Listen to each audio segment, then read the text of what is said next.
हाँ तो नमस्कार विद्यार्थियों, स्टडी विद सीप की ऑनलाइन क्लासेज में आपका स्वागत है। जैसा कि अपन ने 3.1 एक्सरसाइज थी मैट्रिक्स, उसके अपन ने 5 सवाल कर लिए थे। 3 पार्ट हो गए इस क्लास के। एक पार्ट में इसका इंट्रोडक्शन था, सेकेंड पार्ट में 5 एग्जाम्पल थे और अभी एक क्लास थी उसके अंदर 5 सवाल थे। 1 से 5 सवाल किए। आज की क्लास में अपन चलते हैं और आगे जो सवाल है 3.1 के वो सवाल करते हैं। तो चलिए शुरुआत करते हैं। मैंने वैसे आपको कल स्क्रीन पे बताए भी थे लास्ट में, आपने किए भी होंगे सवाल और नहीं भी किए हैं तो देखिए मैं आपको सवाल एक एक करके स्क्रीन पे दिखाता जाता हूँ और उस हिसाब से अपन सॉल्व करते जाते हैं। 5 सवाल कर लिए थे, मैं छठे सवाल से शुरुआत करता हूँ और छठा सवाल देखिए आपके सामने है कि निम्नलिखित समीकरणों से x, y तथा z के मान ज्ञात कीजिए। आपको नीचे 3 सवाल दे रखे हैं इसके, इससे x, y, z का मान निकालना है। तो नॉर्मली मैं आपको एक एक करके दिखाता हूँ। पहला जो सवाल है उसके अंदर एक साइड में लिखा रखा है 4, 3। मैं ये मैट्रिक्स यहाँ लिख देता हूँ। चौथे का जो पहला सवाल है उसको करता हूँ मैं। चौथे का पहला सवाल है, उसके अंदर 2 मैट्रिक्स दे रखी है, एक 4, 3 और x 5 दे रखी है एक मैट्रिक्स, और दूसरी इसके इक्वल में मैट्रिक्स दे रखी है। कौन सी? इसके इक्वल में दे रखी है YZ 1, 5, YZ और 1 और 5 ये दे रखी है। तो इसको देखें तो अपन ने देखा था कि अगर 2 मैट्रिक्स आपस में बराबर होती है, ये और ये दोनों बराबर मैट्रिक्स है, तो इनके संगत अवयव भी आपस में क्या होंगे? बराबर होंगे। तो मैं लिख सकता हूं कि y के बराबर में कौन आएगा? y बराबर में आएगा 4। x के बराबर में कौन आएगा? x के बराबर में आएगा 1। और z के बराबर में कौन आएगा? z के बराबर में आएगा 3। सिंपल सा ये सवाल था, इनकी तुलना करके और इसको लिखना था कि इसके मान क्या आएंगे x, y, z के। ठीक है, ये तो नॉर्मली सवाल था। आगे चलते हैं और दूसरा सवाल देखिए आपको दिखाता हूं मैं स्क्रीन पे। दूसरा जो सवाल है वो आपके सामने क्या है तो ऐसा का ऐसा ही अपने को एक्स वाई जेड ही निकालने। उसके अंदर भी वो सवाल ये हैं, जैसे मैं लिख देता हूं आपके सामने, नहीं तो आपके सामने स्क्रीन पे है सवाल। x प्लस वाई दे रखा है, इधर 2 दे रखा है, इधर 5 प्लस जेड दे रखा है, इधर एक्स वाई दे रखा है ना। और बराबर में क्या दे रखा है? बराबर में दे रखा है 6, 2, 5, 8, 6, 2, 5, 8। मैं ये जल्दी जल्दी क्यों करवा रहा हूं? क्योंकि ये सारे सवाल अपन ने जो पीछे किए थे वो सेम ही तो सवाल है, तो इनमें इतनी ज्यादा दिक्कत नहीं है और वैसे अपन इनको अच्छे से सॉल्व कर सके। देखिए इनकी तुलना करता हूँ। 2 मैट्रिक्स बराबर है तो इसके बराबर ये होगा, तो मैं लिख सकता हूँ तुलना करने पर x प्लस वाई बराबर कितना आएगा? 6। ये 2 है यहाँ पे, ये 2 है यहाँ पे। और मैं ये लिख सकता हूँ कि 5 प्लस जेड बराबर कितना है? 5 प्लस जेड बराबर में कितना है? अपने पास में 5 है। तो इसको तो सीधा सिंपल सा सोल्व कर लूं कि जेड बराबर ये 5 इधर आके माइनस का हो जाएगा, तो 5 माइनस 5 कितना हो जाएगा? अपने पास में 0 हो जाएगा। हो जाएगा। अब यहां से देखें तो देखो इसको सोल्व करते हैं थोड़ा सा। एक तो x प्लस वाई बराबर 6 दे रखा है और एक यहां से एक्स वाई दे रखा है कितना अपने पास में? मैं यहाँ पे लिखता हूं एक एक्स वाई दे रखा है अपने पास में कितना? 5 देगा। एक्स वाई कितना आएगा? 5 ना आके कितना आएगा? 8 आएगा, क्योंकि इसके संगत कौन सा अवयव होगा? ये होगा। तो मैं यहां से एक काम करता हूं, किसी भी एक की वैल्यू निकाल लेता हूं। मैं यहां से y की वैल्यू निकालू तो वो x इधर आ जाएगा, ये क्या हो जाएगा? 6 माइनस एक्स हो जाएगा। और ये 6 माइनस एक्स इसके अंदर अगर रख दूं, ये वाला मान किस में रख दूं? इसमें। तो ये x तो पड़ा देखो, और y की जगह क्या रख दूं? 6 माइनस एक्स इक्वल टू कितना है? 8 है। अब अंदर इसकी मल्टीप्लाई कर दूं तो ये आएगा 6x minus x into x, x square हो जाएगा, इक्वल में कितना हो जाएगा? 8 हो जाएगा। और इसका पक्षांतरण कर लूं, इन अवयवों को अगर इधर ले आऊं तो देखो वो इधर आके किसका बन जाएगा? एक्स स्क्वायर प्लस का बन जाएगा। वो 6 इधर आके माइनस का 6x बन जाएगा। ये प्लस का 8 यहाँ पे पड़ा ही है, बराबर में क्या हो गया? 0 हो गया। तो आपको यहां से दिख रहा हो तो देखो ये एक तरह की क्या बन गई? द्विघात समीकरण बन गई। और इन द्विघात समीकरणों को अपन सोल्व करना जानते हैं आराम से, कि द्विघात समीकरणों को इस हिसाब से सोल्व करते हैं अपन कि मल्टीप्लाई करने पर तो कितना आ जाए? 8x स्क्वायर आ जाए, और जोड़ने घटाने पे कितना आ जाए? ये 6x आ जाए। तो 4 इंटू 2 8 हो जाएगा, और 4 और 6 को ऐड कर देंगे तो वो कितना हो जाएगा? अपने पास में 6 हो जाएगा। तो मैं ऐसे लिखता हूं, देखो x square minus 4x minus 2x, गुणा करेंगे तो अपने 8 आ जाएगा, और जोड़ेंगे तो वापस क्या आ जाएगा? माइनस का 6, और प्लस का कितना पड़ा? 8 बराबर में 0 पड़ा। यहां से इसकी गुणनखंड कर लेते हैं, x कॉमन ले लेंगे तो x माइनस 4 आएगा, -2 इसमें से कॉमन ले लेंगे तो ये भी x माइनस कितना आएगा 4 बराबर में 0। यहाँ से x माइनस 2 बराबर 0 है, एक तो x का मान 2 आ जाएगा, एक इसको 0 के बराबर करेंगे तो x का मान कितना आ जाएगा 4 आ जाएगा। सिंपली ये जानते हैं अपन, छोटी क्लासों से ही सीख रखा है अपन ने कि ये इस हिसाब से मान निकाल लेते हैं। x के देखो यहाँ पे दो मान आ गए, एक 2 आ गया और एक कितना आ गया 4 आ गया। अब मैं इनके मान रख देता हूं, चाहे आप इसमें रख दो y का मान आ जाएगा, तो देखो इसके अंदर रख दूं मैं, तो देखो y बराबर 6 माइनस पहले x का मान 2 रख दूं तो y बराबर कितना आएगा 4 आएगा।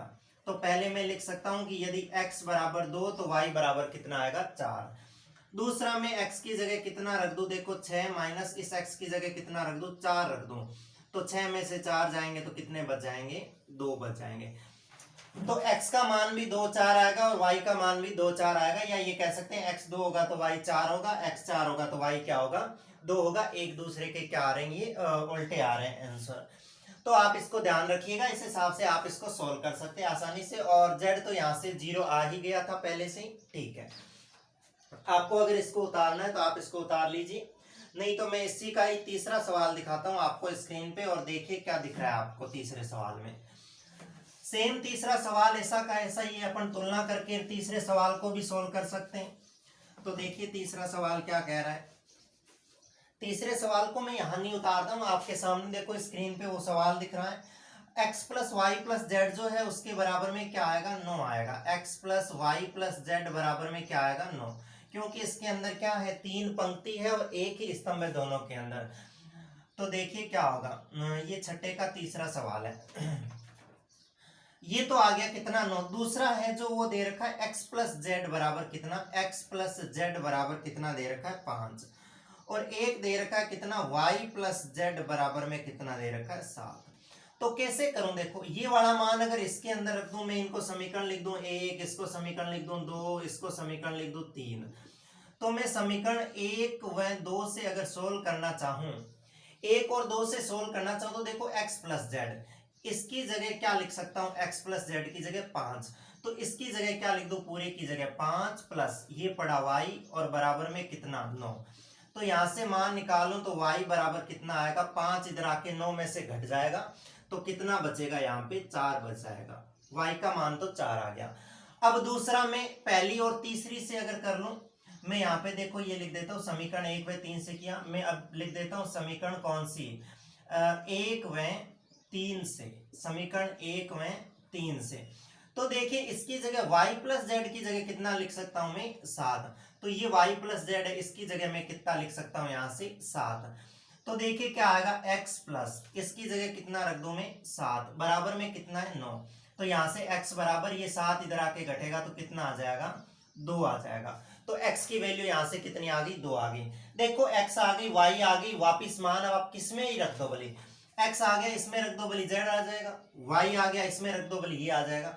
तो मैं यहां से यही करता हूं, x का मान क्या करता हूं, x का मान समीकरण 2 में रख देता हूं, x का मान समीकरण 2 में रख देता हूं। तो देखना क्या होगा, यहाँ पे x की जगह कितना रख दो 2 प्लस ये कितना पड़ा z बराबर में कितना 5, ये 2 उधर जाके घट जाएगा तो z बराबर यहाँ पे कितना आ जाएगा अपने पास में 3 आ जाएगा। तो ये नॉर्मल से 3 सवाल थे अपने छठे सवाल के, तो ये अपन ने किए। आप इसको उतार लीजिए या सिंपल है आप भी इसको दोबारा से कर सकते हैं। इसके बाद में अपन चलते हैं आगे 7वें सवाल पे, और 7वां सवाल देखिए आपको स्क्रीन पे क्या दिख रहा है। 7वां सवाल दिख रहा है आपको कि समीकरण दे रखी है, ऐसे ही मान दे रखे जैसे अभी सवाल किया था, सारे एक जैसे ही सवाल है। देखो कुछ नहीं है, मैं फटाफट इसको भी कर देता हूँ। देखो जो 7वां सवाल है इसको मैं जल्दी जल्दी कर देता हूँ। देखो मैं तुलना करता हूँ वैसे ही संगत अवयवों की, तो इधर जो है अपने पास में a माइनस बी, उस साइड में कितना है -1, तो मैं ये लिख सकता हूँ कि a माइनस बी बराबर में कितना आएगा -1 आएगा। दूसरा अपने को इसी के नीचे वाला अवयव ले लेता हूं मैं, और दे रखा है 2a माइनस बी बराबर कितना दे रखा है अपने को, इधर इसके साइड में कितना दे रखा है 0 दे रखा है। एक तो ये समीकरण बन गई, और बना लेते हैं। देखो एक दे रखा है अपने को क्या, एक दे रखा है अपने को 2a प्लस सी बराबर में कितना है 5 दे रखा है, और इधर से नीचे वाले की तुलना करें तो 3c प्लस डी बराबर कितना दे रखा है 13 दे रखा है। कर सकते हैं ना संगत अवयवों की तुलना, यानी उधर A11 में जो है इधर A11 में क्या है उसकी तुलना कर दी, उधर A21 में कितना है इधर A21 में कितना है उसके बराबर कर दिया, कर सकते हैं सिंपली। इनको सोल्व कर लेते तो आपको पता होगा विलोपन विधि से करते हैं इन दोनों समीकरणों को अगर क्या कर दूं मैं घटा दूं, ऐसे घटाते तो क्या करते चिन्ह चेंज कर देते नीचे वाले। तो देखो ये एक प्लस का और माइनस का, तो ये तो कैंसिल हो जाएगा, -2a में से प्लस का a जाएगा तो क्या बचेगा माइनस का a, -1 में से -0 होगा तो क्या आएगा -1 आएगा। ये माइनस माइनस फिर कट जाएगा, यहाँ से a की वैल्यू कितनी आ जाएगी 1 आ जाएगी। इस a की वैल्यू को मैं वापस क्या कर दूं इसी के अंदर ही रख दूं, इस a के मान को समीकरण 1 में रख दूं तो देखो क्या आएगा, यहाँ पे आ जाएगा 1 माइनस b की जगह कितना b रखूं और बराबर में कितना है -1। इस b को इधर ले आऊं प्लस का हो जाएगा, इस 1 को उधर ले जाऊं तो 1 ये माइनस का उधर जाके प्लस का हो जाएगा, और पहले से उधर 1 प्लस का है तो 1 और 1 कितना हो जाएगा 2 हो जाएगा, तो b का मान कितना आ जाएगा 2 आ जाएगा। ये चारों के मान पूछ रहा है आपसे ABCD के, तो देखो इससे निकाल लेते हैं। ये थोड़ा सा आगे पीछे दे रखा है, आगे पीछे तो क्या दे रखा है इसके अंदर दे रखा है a दे रखा है यहाँ पे, और ये c दे रखा है। तो मैं नॉर्मली ये काम करता हूं कि यहाँ से इस समीकरण के अंदर a का मान रख देता हूं, कहां से यहाँ से, तो a की जगह मान रख दूं तो देखो 2 इंटू a की जगह कितना लिख दूं a प्लस c बराबर में कितना 5, 2 एकम 2 प्लस c बराबर कितना 5, c बराबर कितना 5 माइनस 2, वो इधर आके माइनस का हो जाएगा, तो c बराबर कितना आ जाएगा अपने पास में 3 आ जाएगा सिंपल सा। और इसी हिसाब से मैं इसके अंदर अगर वापस c का रख दूं तो मेरे पास में d आ जाएगा ना, तो देखो मैं यहीं पे रख देता हूं, आपको दिख रहा होगा 3 इंटू c की जगह कितना रख दूं मैं, c की जगह क्या रख दूं वापस 3 रख दूं, तो ये रख दूं वापस 3 प्लस क्या है d है बराबर में कितना है 13 है, आपको ना दिख रहा है तो भी देखिए दिख जाएगा, 3 दिए कितना है 9 और प्लस कितना है d बराबर में कितना है 13, तो d बराबर 13 माइनस क्या हो जाएगा 9, ये माइनस का हो जाएगा, तो यहाँ से d का मान कितना आ जाएगा, d का मान आ जाएगा 4। तो ये चारों मान आ जाएंगे देखो a b c और d के मान, तो आप इसको उतार लीजिए। आगे चलते हैं अपन 8वें सवाल पे चलते हैं। 8वां 9वां 10वां जो सवाल है आपके सामने, ये तीनों सवाल ऑप्शनल हैं, वस्तुनिष्ठ प्रश्न है, इनके अंदर 4 आपको ऑप्शन दे रखे हैं, इन चारों ऑप्शनों में से एक ऑप्शन सही होगा जिसपे आपको टिक करना होगा। तो देखिए आपके सामने पहले मैं प्रस्तुत करता हूं 8वां सवाल।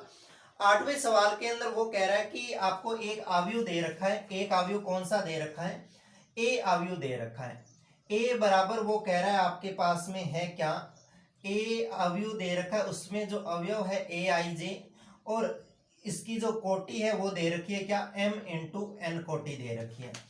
अब ये पूछ रहा है कि एक वर्ग अवयव है यदि, यानी एक अवयव आपको परिभाषा में मैंने पढ़ाया था कि कोई भी अवयव वर्ग अवयव कब कहलाता है, कोई भी अवयव तब वर्ग अवयव कहलाता है जब क्या हो उसके अंदर जितनी पंक्तियां होती है उतनी की उतनी क्या होने चाहिए स्तंभ होने चाहिए। अपन ने प्रकार पढ़ा था उसमें वर्ग अवयव को अच्छे से पढ़ा था कि ऐसा अवयव जिसके अंदर पंक्ति और स्तंभ बराबर होते हैं वो क्या कहलाता है वर्ग अवयव कहलाता है। तो ये अगर दोनों बराबर हो जाए, पंक्ति और स्तंभ अगर बराबर हो जाए तभी वो क्या कहलाएगा वर्ग अवयव कहलाएगा, अन्यथा वो वर्ग अवयव नहीं कहलाएगा। तो इसमें से ऑप्शन सी में लिख रखा है आपने, किसी के अंदर लिख रखा है m बराबर n होगा तो ये अवयव क्या हो जाएगा वर्ग अवयव हो जाएगा। सिंपल सा आपको ये प्रॉपर्टी है, इस प्रॉपर्टी को ध्यान में रखना होगा। आगे चलते हैं अपन, और आगे वही सवाल जैसे अभी 6वां 7वां 8वां सवाल किया अपन ने, इनके अंदर भी वो क्या कह रहा है, वो कह रहा है कि आप बताइए कि x तथा y के प्रदत्त किन मानों के लिए अवयव के निम्नलिखित युग्म समान है। यानी ये कह रहा है x के और y के इनमें से कौन से मान होंगे जिनके लिए ये दोनों अवयव क्या हो जाए बराबर हो जाए। तो मैं एक बार इनको मान लेता हूं कि ये दोनों अवयव क्या है बराबर है। तो मैं अगर बराबर मान लो इनको, तो देखो दोनों बराबर मान लो तो ये आएगा कि 3x + 7 किसके बराबर आएगा 5 के बराबर आएगा क्योंकि a11 की मैंने तुलना किससे कर दी a11 से कर दी, 5 के इक्वल में नहीं आएगा, किसके इक्वल में आएगा 0 के। क्यों, क्योंकि मैंने दोनों अवयवों को क्या मान लिया बराबर मान लिया, ये आ गया 0 के बराबर। तो यहां से मैं x की वैल्यू निकाल लो तो देखो क्या आएगी 3x, ये इधर जाके -7 हो जाएगा और x बराबर कितना आएगा -7/3। चलो x की वैल्यू यहां से निकाल ली। अब आपको दिख रहा हो तो A22 के अंदर आपको दिख रहा हो तो ये दे रखा है 2-3x, और इसकी अगर इधर वाले अवयव में 2 से करवा दो तो वो कितना है, वो है 4। यहां से देखो 3x को इधर ले आऊं तो ये 3x आ जाएगा, ये 2 पड़ा, इसको उधर ले जाऊं तो माइनस का 4 हो जाएगा, 4 में से 2 जाएंगे, माइनस के 2 बराबर में 3x। यहां से x की वैल्यू कितनी आ जाएगी, -2 बट्टे कितनी आ जाएगी, 3 आ जाएगी। तो देखना एक ही सवाल था अपने पास में, अगर दो मैट्रिक्स ये बराबर होती, जो दो अवयव दे रखे थे ये अगर बराबर होते तो 100% x के दोनों मान क्या आते हैं, बराबर आते हैं। परंतु यहाँ तो x के दोनों मान क्या आ रहे हैं, अलग अलग आ रहे हैं। इसका मतलब ये दोनों क्या नहीं हो सकते, बराबर नहीं हो सकते। तो ये कह रहा है x तथा y के किन मानों के लिए अवयव के निम्नलिखित युग्म समान है, तो ये लिख देंगे कि इसमें ये युग्म बराबर है या नहीं है, इसको ज्ञात करना संभव नहीं है। अगर ये बराबर आ जाते तो अपन कह देते x का मान ये आएगा, ऐसे ही अपन y का मान भी निकाल लेते, नहीं तो ये कह सकते हैं कि ये ज्ञात करना संभव नहीं है क्योंकि x के दो अलग अलग मान आ रहे हैं। ठीक है, आगे चलते हैं और आगे जो 10वां सवाल है, उस 10वें सवाल के अंदर ये आपको क्या कह रहा है उसको ध्यान से पढ़िए। 10वां सवाल भी यही ऑप्शनल है, 4 ऑप्शन दे रखे हैं आपको। ये कह रहा है 3×3 कोटि के ऐसे अवयवों की कुल कितनी संख्या होगी जिसकी प्रत्येक प्रविष्टि 0 या 1 हो। ये वास्तव में ये कहना चाह रहा है कि आपको एक 3×3 का अवयव बनाना। मैं नॉर्मल एक अवयव बना देता हूं, आप जानते हो मैं a बराबर बना दूं तो 3×3 का ऐसे ही बनेगा, a11 a12 a13, इधर से बना दो तो a21 a22 a23, और अगर एक और बना दो तो a31 क्योंकि तीसरी पंक्ति पहला स्तंभ, a32 और ये क्या हो जाएगा, a33 हो जाएगा। ये अवयव बनेगा अपना एक 3×3 का। ये 3×3 का है, देखो 3, ये 1 2 3 पंक्तियां, 1 2 3 क्या है, स्तंभ है। वो कह रहा है प्रत्येक प्रविष्टि क्या है, 0 और या 1 है। यानी इसको भरने के कितने तरीके, 2 तरीके, या तो इसकी जगह 0 भर सकता हूं या इसकी जगह कितना भर सकता हूं, 1 भर सकता हूं। यही है कंडीशन। इसका भी यही पंगा है कि इसको भी 1 भर सकता हूं या 0 भर सकता हूं, इसको भी ऐसे, इसको भी। प्रत्येक जो अवयव है उसको भरने की प्रविष्टि मेरे पास में कितनी है, 2 है। तो क्या मैं ऐसे लिख सकता हूं कि इस अवयव को भरने की प्रविष्टि मेरे पास में कितनी है, 2, इसको भरने की भी कितनी है मेरे पास में 2, क्योंकि मल्टीप्लाई होते जाएंगे ये। इसको भी भरने की कितनी है, 2, इसको भी भरने की कितनी है, 2, इसके लिए भी कितनी है, 2, इसके लिए भी कितनी है, 2, इसकी भी 2, इसकी भी 2 और इसकी भी 2। कुल मिला के इसमें अवयव कितने, 3 हो। तो 2 2 2 करके कितनी बार प्रविष्टियां भर सकता हूं मैं, 9 बार। तो मैं अगर 2 की पावर 9 लिख दूं इसको तो भी गलत नहीं है ना, 2 की पावर 9 लिख सकते हैं क्योंकि ये 1 2 3 4 5 6 7 8 9 है। अब 2 की पावर 9 देखो कितना हो जाएगा, 2 दूनी 4 4 दूनी 8 8 दूनी 16 16 2 32 32 2 64 64 2 128 128 2 कितने हो गए, 128 चौके कर लेते हैं सीधा, 8 चौके 32, 4 दूनी 8 3 11, और ये 4 और 8 कितने हो गए हैं, 12 हो गए, ये ज्यादा आ गए, 9 हो गए ना। 4 दूनी 8, 2 दूनी 4 4 दूनी 8 8 दूनी 16 16 2 32 32 2 64, और 64 2 दूनी 4 4 दूनी 8, 64 को मैं 8 से मल्टीप्लाई कर देता हूँ तो 8 चौके हो गए 32, 8 संगे 48 48 और 3 51 हो गए। ये कितने आ गए, 512 आ गए। तो इसकी कुल प्रविष्टियां जो होगी वो कितनी हो जाएगी अपने पास में, 512 हो जाएगी। तो अपना ऑप्शन जो डी होगा वो इसमें क्या हो जाएगा, सही आंसर हो जाएगा। तो इसको आप एकदम अच्छे से कंप्लीट कर लीजिए। ये 10 सवाल थे। 3.1 एक्सरसाइज जो थी उसके अंदर अपने 10 ही सवाल थे। ये 10 सवाल अपन ने 2 क्लासों के माध्यम से कर लिए, 5-5 सवाल किए दोनों क्लासों के अंदर। मेरे हिसाब से ये एकदम आपको अच्छे से समझ में आ गए होंगे क्योंकि इसके अंदर इतना ज़्यादा कुछ था नहीं। यही था कि आपको एक अवयव दे दिया होगा और उसके सामने उसके संगत अवयव दे दिए होंगे, आई और जे के रूप में संबंध दे दिया होगा, उससे आपको निकालने तो आई जे के मान 1 2 3 4 रख के निकाल सकते हैं। या 2 मैट्रिक्स बराबर है तो उनको आप उनके संगत अवयवों को बराबर करके निकाल सकते हैं। या आपको एक ऐसा सवाल मिला होगा कि आपको किसी मैट्रिक्स के अंदर अवयव दे दें कि इतने अवयव हैं तो आपको क्या निकालना होगा, उसके संभावित कोटियां निकालनी होगी, तो उनके जितने गुणनखंड बनते हैं उतनी क्या हो जाएगी, उसकी कोटियां हो जाएगी। बाकी ये 3 जो ऑप्शनल सवाल थे 8वां 9वां 10वां, ये सबसे महत्वपूर्ण है क्योंकि ये इनकी प्रॉपर्टियों पर आधारित सवाल हैं, तो इनको आप कीजिएगा। एक बार में समझ में नहीं आते तो इनको बार बार वीडियो को दोबारा तीसरी बार चौथी बार देख लीजिए वीडियो को, और अपने हाथ से इन सवालों को करने की प्रैक्टिस कीजिए। तो आज की क्लास में तो अपन इस 3.1 को ही खत्म करते हैं। आगे मिलते हैं अपन 3.2 एक्सरसाइज के साथ में। तब तक के लिए धन्यवाद।